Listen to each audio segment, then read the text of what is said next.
মাত্র ৮৫০ টাকা হেরফের করার কারণে জাপানে এক বাস চালক প্রায় ১ কোটি টাকার পেনশন হারালো।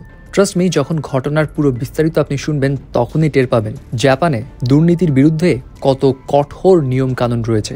ঘটনাটা ২০২২ সালে কিয়োটো শহরের একজন ৫৮ বছর বয়সী বাস চালক, যিনি ২৯ বছর ধরে কাজ করছেন। তো ওই ২০২২ সালে একবার তার বাসে ৫ জন যাত্রী উঠে এবং সেই যাত্রীদের কাছ থেকেই তিনি প্রায় $৭ মতো চুরি করেন। কিভাবে?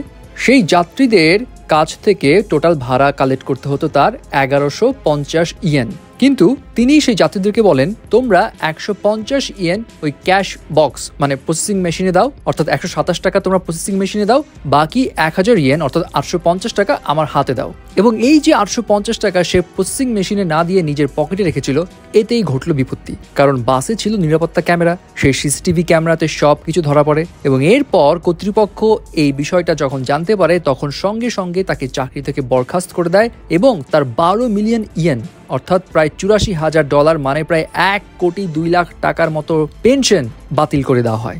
বিষয়টা ছিল অত্যন্ত কঠোর সামান্য $7 জন্য।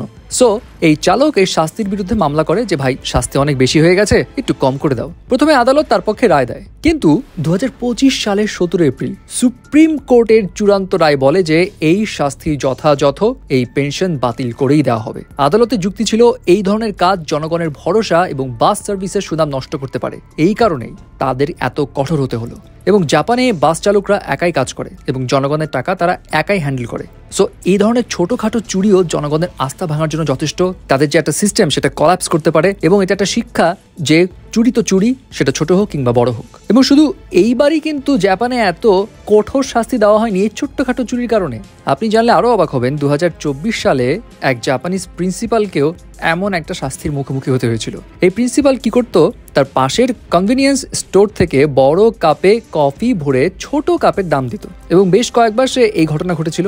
হয়তো সে প্রতিবার জাস্ট কয়েক পয়সার এদিক ওদিক করতো, কিন্তু বিষয়টি সামনে আসার পর সে জাপানিজ স্কুল প্রিন্সিপালকে চাকরি থেকে বরখাস্ত করা হয় এবং তার প্রায় লাখ টাকার পেনশনও বাতিল করে দেওয়া হয়। অর্থাৎ জাপানিজরা তাদের নৈতিকতা সংরক্ষণে এবং মানুষদের আস্থা ধরে রাখতে দুর্নীতির বিরুদ্ধে সবসময় কঠোর। অথচ দেখেন আমাদের দেশে লাখ লাখ কোটি কোটি টাকা দেদারসে দুর্নীতি করে অনেকেই কিন্তু নাকে তেল দিয়ে ঘুমিয়ে থাকে।